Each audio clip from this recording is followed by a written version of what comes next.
এদিকে একের পর এক সুখবর পাচ্ছেন শেখ হাসিনা। অবশেষে আওয়ামী লীগের নিষেধাজ্ঞা প্রত্যাহার। চারদিক থেকে ফেঁসে গেলেন বিএনপি সরকার। আন্তর্জাতিক চাপের মুখে লন্ডন ফিরে যাবেন তারেক রহমান।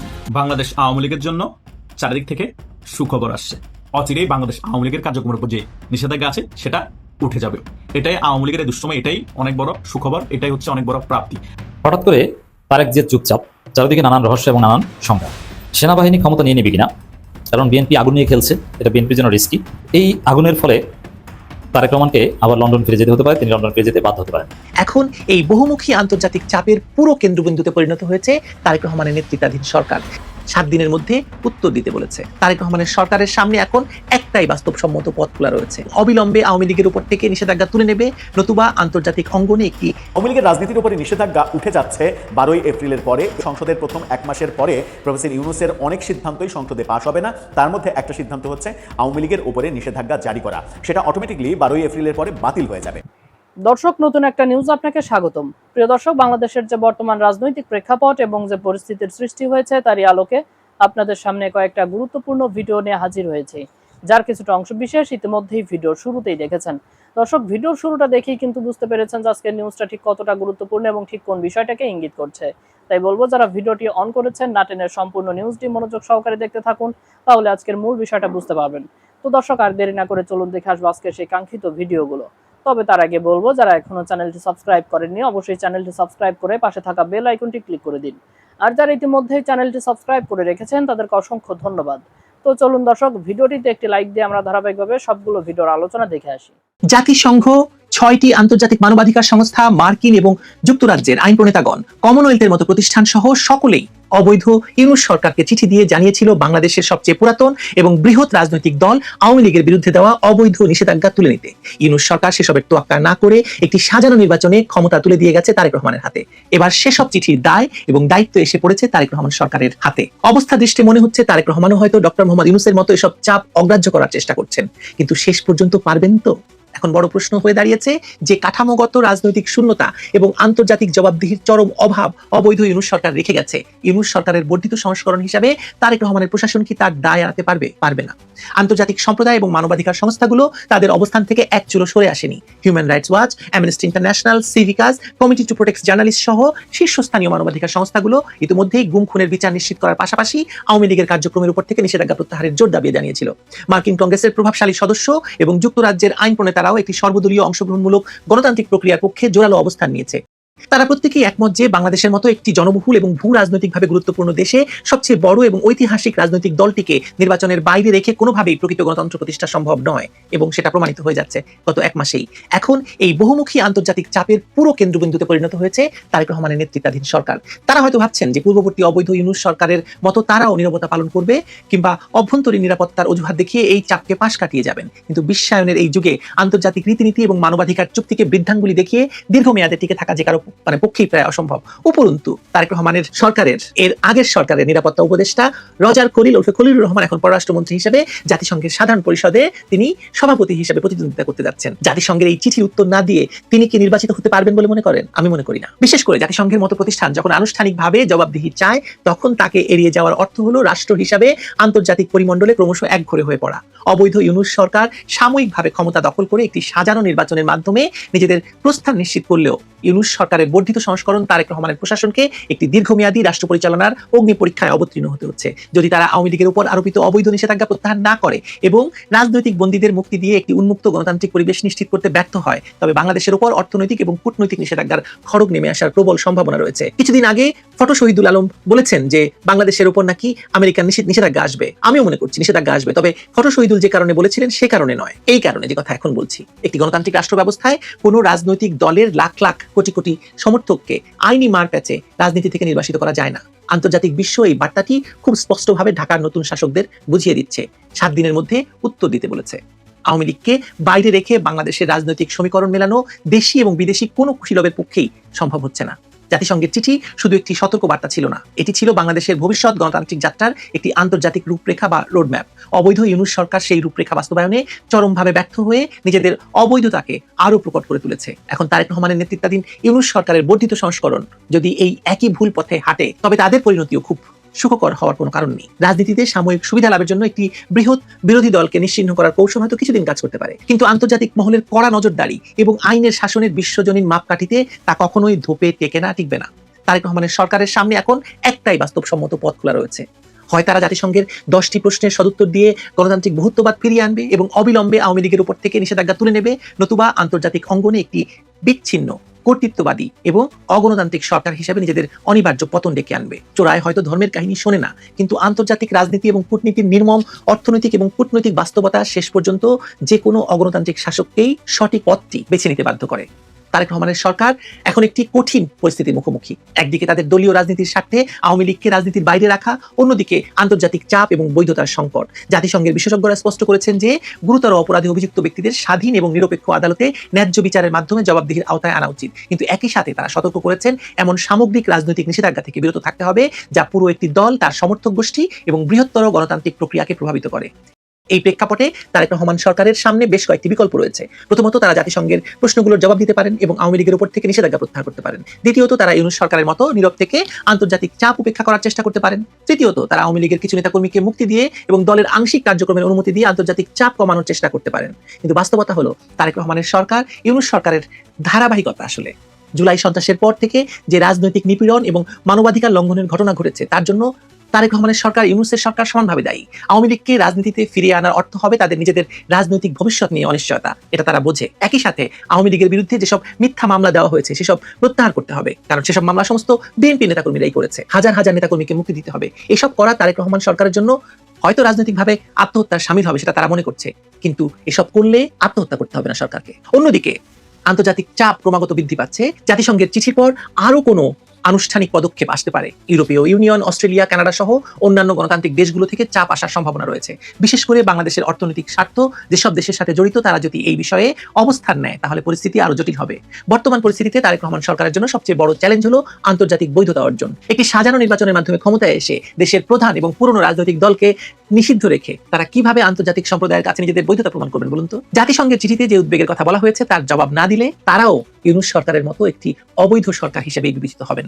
কোনো সন্দেহ নেই, আমার কোনো সন্দেহ নেই। আপনাদের আছে? বাংলাদেশ আওয়ামী লীগের জন্য চারিদিক থেকে সুখবর আসছে। এই কথা শুনে অনেকেই আমাকে ভিডিওর কমেন্ট বক্সে কমেন্ট করবে, ভাইয়া 18 থেকে 19 মাস ধরে এই একই কথা শুনতেছি, কোনো সুখবর তো পাচ্ছি না। তাদের মতো সুখবর হচ্ছে শেখ হাসিনা বাংলাদেশে ফিরে আসুক এবং আওয়ামী লীগ ক্ষমতায় চলে আসুক। এই ঘটনা দুটো হলেই তাদের জন্য সুখবর, আর অন্যান্য খবরগুলো আওয়ামী লীগের জন্য ভালো হলো তাদের কাছে সুখবর মনে হয় না। আজকে খুবই গুরুত্বপূর্ণ কিছু বিষয় নিয়ে আলোচনা করব।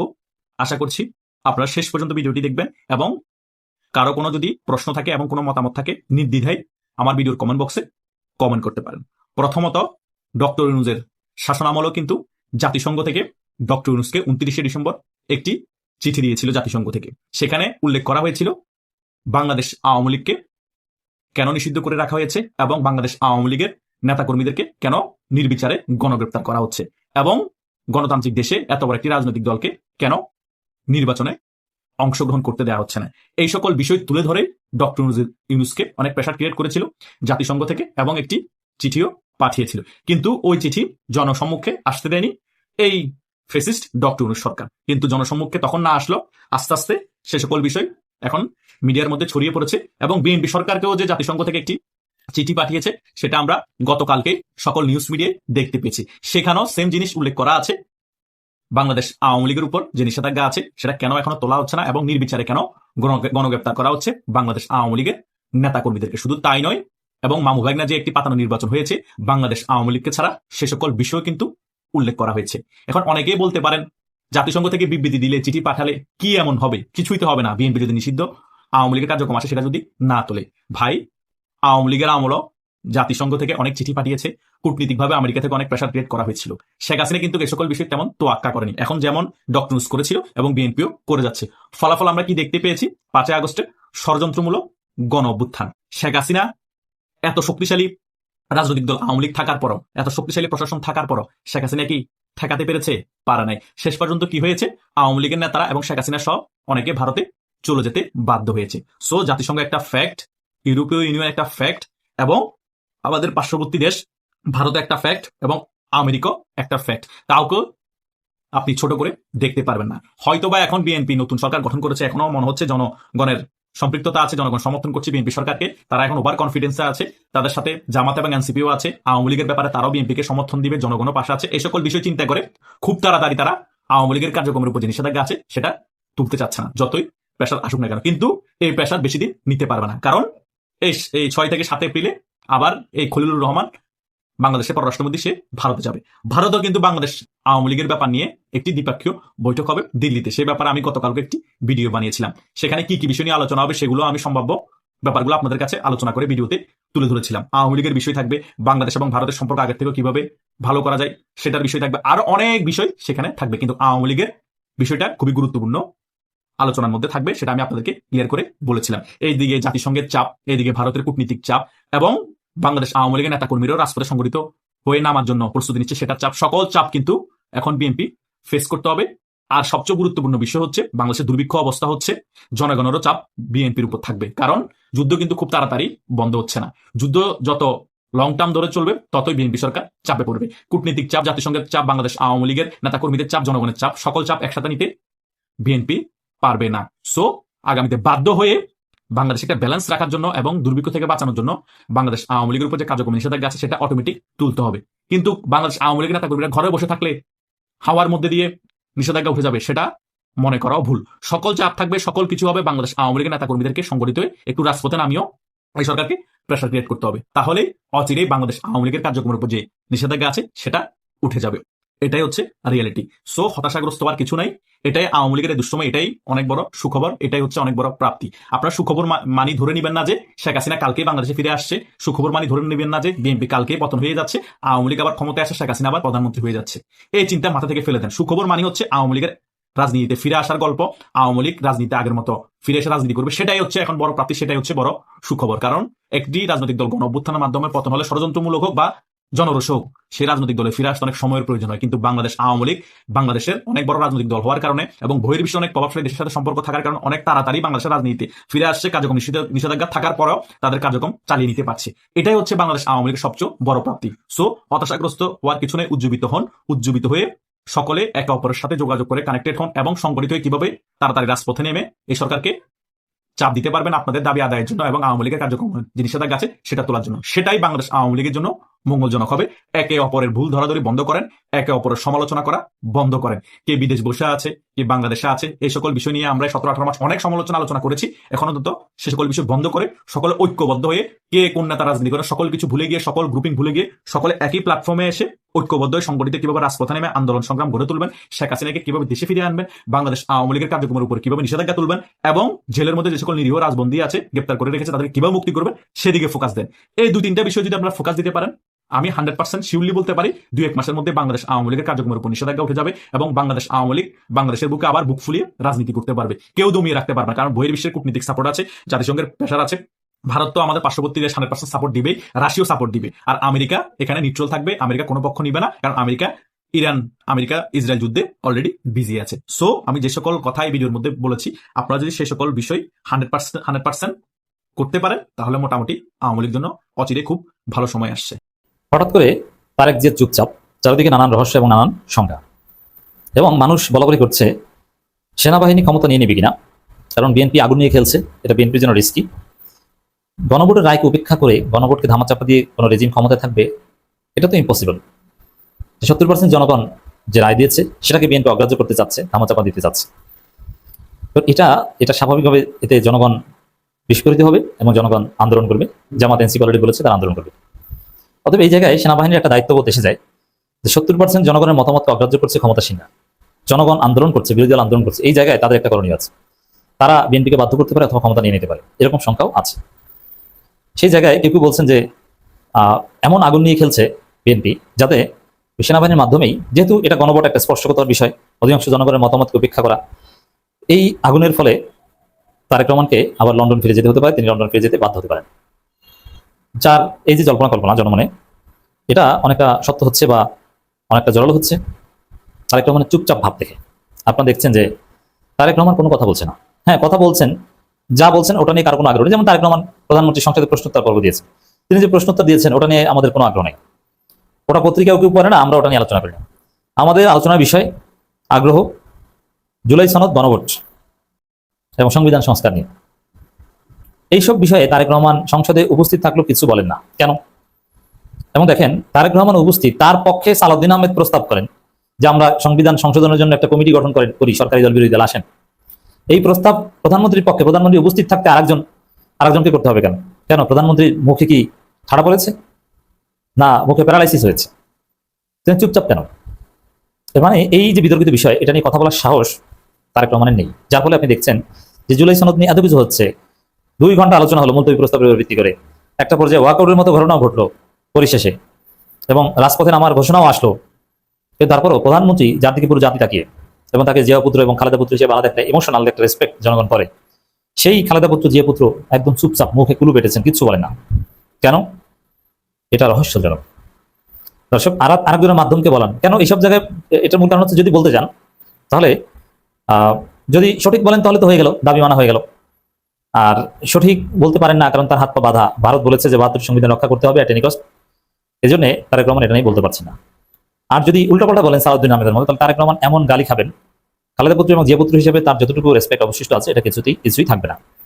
তো তারেক রহমানও গালিযোগ্য হয়ে পড়বেন, ট্রলযোগ্য হয়ে পড়বেন। এটা বিব্রতকর একটা পরিস্থিতি তৈরি করবে। তো দর্শক, এই কারণে হচ্ছে তারেক রহমান চুপচাপ, তার হাত পা অনেকটা বাঁধা। ভালো কথা বললে, মানে জুলাই সনদ, গণভোট, সংবিধান সংস্কার, এগুলোর পক্ষে বললে ভারত ক্ষুব্ধ হবে, আর বিপক্ষে বললে জনগণ ক্ষুব্ধ হবে। এ কারণে যত ক্ষোভ, ঝড় ঝাপটা, চাঞ্চা, এগুলো সালাউদ্দিন বা আসাদুজ্জামান এদের উপর দিয়ে যাক। তারেক রহমান চুপচাপ। এই প্রশ্নটা তুলেছেন চমৎকারভাবে এনসিপি নেতা সরোয়ার তুষার।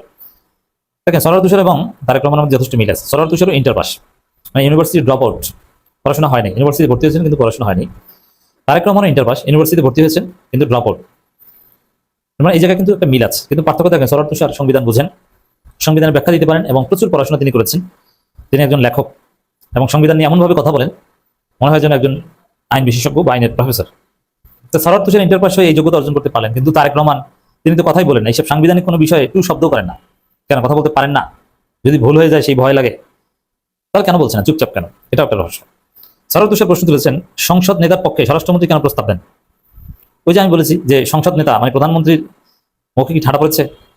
তিনি উপস্থিত থাকতে তার পক্ষে প্রস্তাব আরেকজন দিতে হবে কেন? সাধারণত সংসদের কার্যপ্রণালী, বিধি এবং রেওয়াজ এটাই যে সুস্থ থাকলে সংসদে যিনি উপস্থিত থাকবেন, প্রশ্নটা তার কাছে থাকলে তিনি উত্তর দেবেন। যেমন মন্ত্রীদের কাছে প্রশ্ন করায় মন্ত্রী উত্তর দেন, তো মাঝে মাঝে এক মন্ত্রীর পক্ষে আরেক মন্ত্রী উত্তর দেন, এবং এটা আলাদা গেজেট প্রকাশ করেও আগে ঠিক করা থাকে যে অমুক মন্ত্রীর অনুপস্থিতিতে তার প্রশ্ন উত্তর কে দিবেন। আর এগুলোর উত্তর দেওয়া কোনো ব্যাপার না, কারণ এগুলো লিখিত। আর সম্পূরক প্রশ্নের উত্তরটা দিতে সংশ্লিষ্ট মন্ত্রণালয় সম্পর্কে ডিটেলস কোর্স থাকা দরকার, ওটা লিখিত হয় না, কারণ সম্পূরক প্রশ্ন অনেকটা উপস্থিতভাবে হয়ে থাকে, এবং উত্তরের মধ্যে অনেক কিছু উপস্থিতভাবে সংযোজন করতে হয়। তারপরও ঠিক করা থাকে যে কে উত্তর দিবে। তো সেখানে আর উত্তর নর্মালি যাকে প্রশ্ন করা হয়, যে মন্ত্রীকে, সেই প্রশ্নই দিয়ে থাকেন, সেই মন্ত্রী দিয়ে থাকেন যদি তিনি সুস্থ সবল এবং কথা বলার যোগ্যতা রাখেন এবং পার্লামেন্টে উপস্থিত থাকেন। তো এই রীতির সাথে ক্যাচ করলে এটা স্পষ্ট অ্যানালজি করলে যে তারেক রহমান তিনি সংসদে উপস্থিত থাকলে তার কাছে যদি প্রশ্ন করা হয় বা তার পক্ষ থেকে কিছু বলার প্রয়োজন হয়, এটা তিনিই বলবেন। এটা অন্য কেউ বলার তো কোনো প্রশ্নই আসে না। কিন্তু আমরা দেখতে পাচ্ছি তারেক রহমান বলেন না। কেন বলেন? ওই যে সেনাবাহিনী ধরে না, ভারত ধরে না, জনগণ ধরে, বলা যায় না, এই ভয় থেকে নিজেকে সেফ জোনে রাখছেন।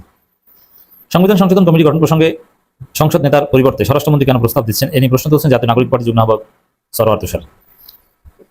রাজধানী বিশ্ব সাহিত্য কেন্দ্রে আয়োজিত ত্রয়োদশ জাতীয় সংসদ নির্বাচনের পরবর্তী রাজনৈতিক বাস্তবতা এবং গণভোট বাস্তবায়নের প্রশ্নে 2/3 সংখ্যাগরিষ্ঠ প্রভাব সম্ভাবনা শীর্ষক গোলটেবিল বৈঠকে প্রশ্ন তোলেন, এবং ওই সেমিনার থেকে শিশির মনির, আসাদুজ্জামান ফুয়াদ এবং ছাত্র নেতারা সবার বক্তব্য থেকে দিবালোচনে স্পষ্ট হয়ে গেছে যে আন্দোলন ছাড়া কোনো উপায় নেই, এবং সংসদে আসলে এর কোনো সমাধান সম্ভব নয়, কারণ সংখ্যাগরিষ্ঠতার বাটপাড়ি হচ্ছে আমাদের দেশের সংসদ। সরোয়ার তুষার বলেন, সংসদের সংবিধান, আইন ও গণভোট নিয়ে আলোচনা চলাকালে প্রধানমন্ত্রী নীরব ছিলেন, অথচ স্বরাষ্ট্রমন্ত্রী দীর্ঘ সময় বক্তব্য দিয়েছেন।